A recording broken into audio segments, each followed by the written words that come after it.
This is the maintenance mistake that destroys more e-bike drivetrains than anything else, and most riders don't even know they're making it. If you're new here, subscribe to Volt Flow. We publish the e-bike knowledge most riders only find out about after something goes wrong.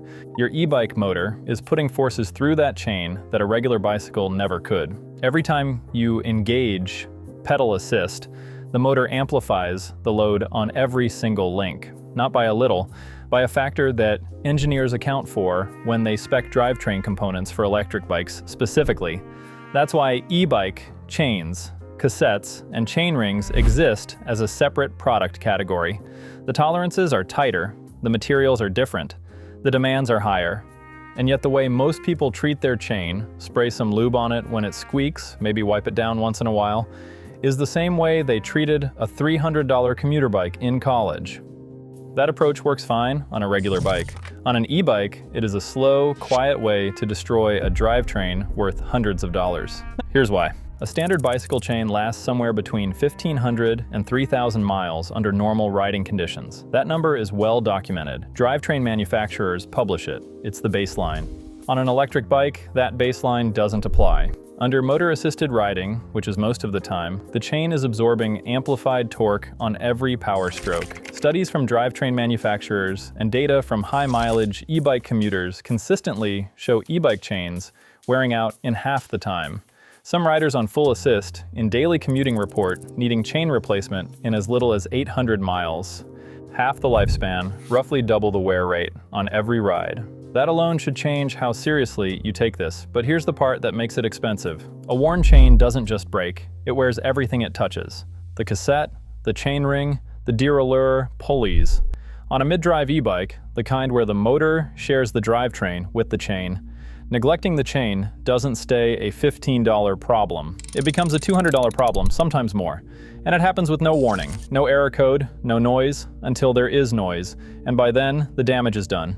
The chain skips under load, or snaps mid-climb, or the cassette is worn so badly that a new chain won't even shift cleanly across it. This is how e-bike drivetrains die, not dramatically, quietly, over dozens of rides, through nothing but neglect. To understand why this happens so fast on an electric bike and not on a regular one, you have to understand what the motor is actually doing to the chain. On a regular bicycle, the force going through the chain comes entirely from your legs. An average rider pedaling at a comfortable pace generates somewhere between 100 and 200 watts of power. That force is applied gradually through the natural rhythm of the pedal stroke, and the chain absorbs it across its full length.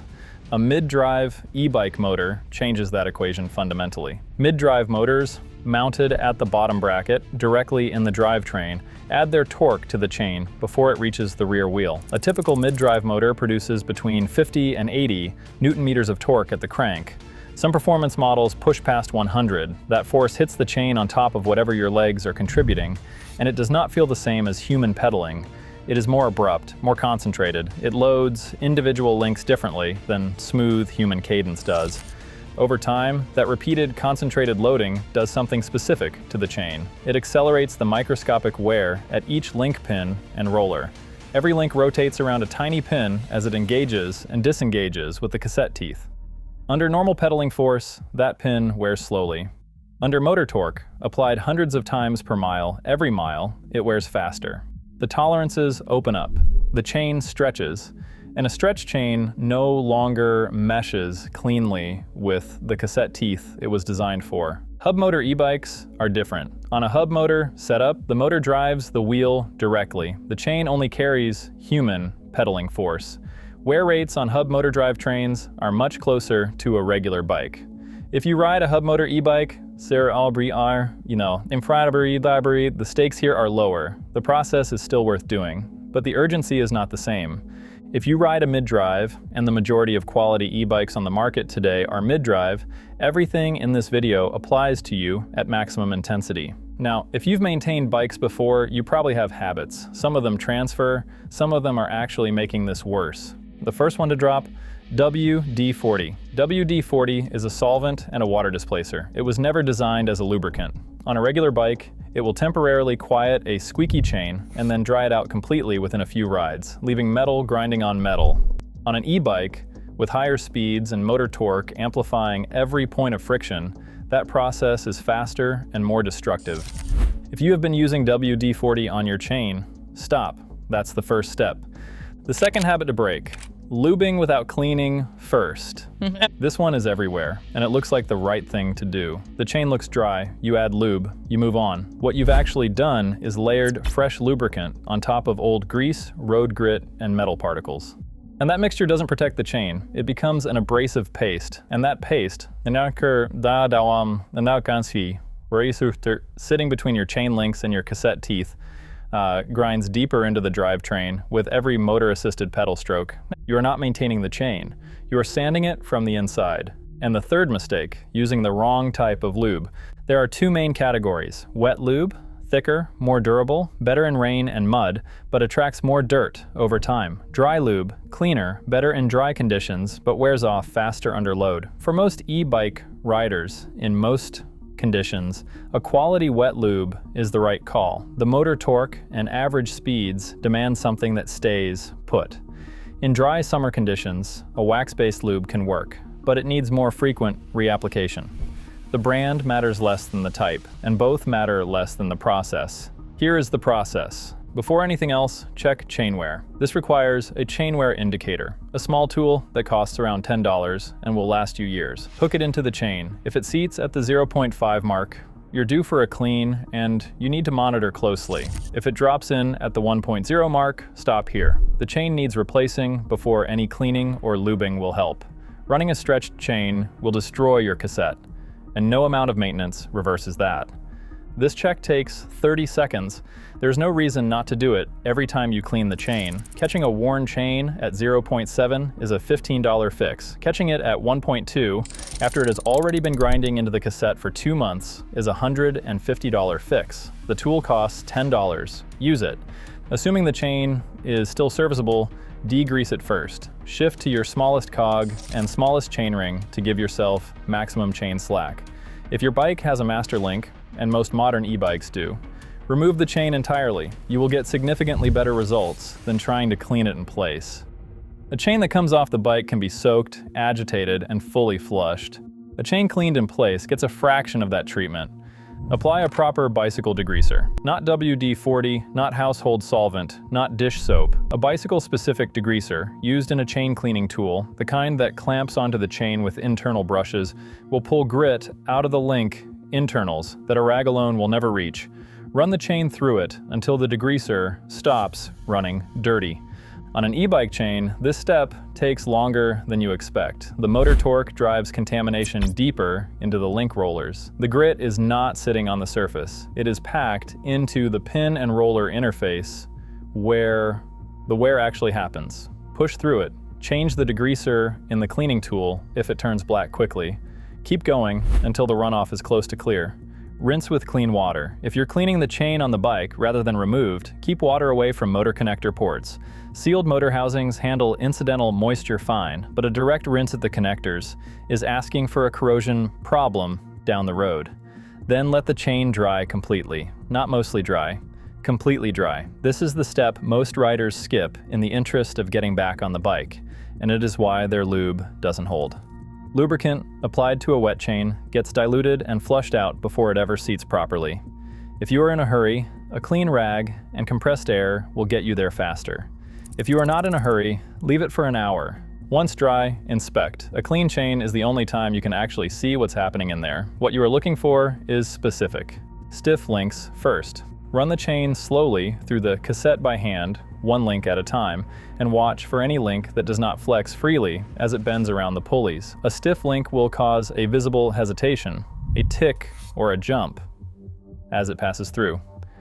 On a regular bike, a stiff link is a minor inconvenience that might cause a slight skip on a hard sprint. On an e-bike under motor load, a stiff link is a structural weak point. The concentrated torque from the motor hits that stiff link differently than it hits a free-moving one. It does not bend cleanly, it loads unevenly, and eventually it either forces itself loose, damaging the pin in the process, or it lets go entirely. Next, look for rust. Even light surface rust on the outer plates is a sign that moisture has been getting into the chain and the existing lube was not protecting it adequately. Surface rust on the outer plates can be wiped down. Rust on the rollers or pins, visible when you flex the chain open slightly, means the chain needs replacing. Finally, look for any link that appears visually different from the others. A bent outer plate, a roller that doesn't spin freely, a pin that looks slightly displaced. These are rare, but they show up on chains that have been ridden hard without maintenance, or chains that have taken an impact. Any one of them is a replacement trigger. Work any stiff links loose by hand, hold the chain on either side of the stiff link, and work it laterally until it frees up. If it won't free up, or if it frees up but immediately stiffens again, the link is damaged internally and the chain needs to go. Now, lube. Apply to the inner side of the chain. The rollers, not the outer plates. 1 drop per link, running the full length of the chain. Backpedal slowly for 30 seconds to work the lubricant into the rollers. Then take a clean rag and wipe the outside of the chain down firmly. That last step is not optional. Excess lube on the outer plates does nothing to reduce friction. Friction happens at the rollers at the pin interface inside the link. Lube on the outside just sits there collecting road grit, and on the next ride, that grit gets pressed into the cassette teeth every time the chain engages. You are not trying to coat the chain, you are trying to seat lube inside it and remove everything on the outside. Give it 10 to 15 minutes before riding. Let it settle into the rollers before you put it under load. How often does this need to happen? More often than you are currently doing it. Every 100 to 150 miles under normal riding conditions. In wet weather, on dirt trails, or under heavy assist use, every 50 to 75 miles. If you are commuting daily on full assist, that is a full clean and lube cycle, roughly twice a month. Most riders hear that and think it sounds excessive until they price out a new cassette or a new chainring or on a mid-drive system, the labor to deal with a drivetrain that wore its way into the motor interface. Then twice a month sounds very reasonable. Here's what the compounding looks like when you don't do it. At 200 miles, without cleaning on a mid-drive, the chain has accumulated grit in the rollers and the lube is breaking down. Wear is accelerating, but the chain is still functional. Shifts are clean. You probably notice nothing. At 400 miles, the abrasive paste effect is in full swing. The cassette teeth are beginning to show asymmetric wear. The side that engages the chain under motor load wearing faster than the other side. Still functional. Maybe a slight hesitation on the hardest upshift. At 600 miles, chain stretch is measurable. The cassette is worn enough that it has started to conform to the stretched chain, meaning when you eventually replace the chain, the new chain won't mesh cleanly with the old cassette. You are now replacing both. What was a $15 chain replacement is now a $100 drivetrain service. At 800 miles, if you are on full assist, you may already be there. Chain skipping under load, shifting degraded, and if you have been on a mid-drive this whole time, there is a real possibility the chainring has worn as well.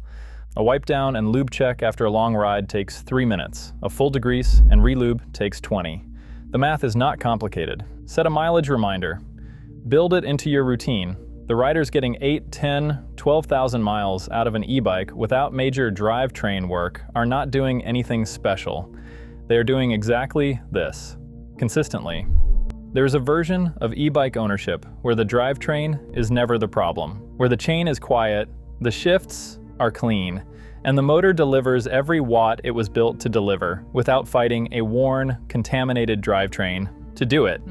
That version is available to anyone who does this correctly. An e-bike motor is not magic. It is mechanical force running through a chain at loads a regular bicycle was never designed to handle.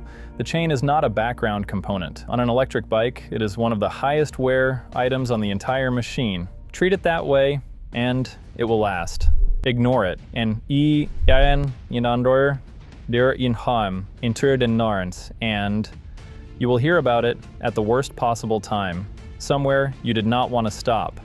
If this video helped you understand your bike better, subscribe to VoltFlow. New video every week, the laws, the gear, and the maintenance knowledge every e-bike rider needs before they need it. Know before you ride.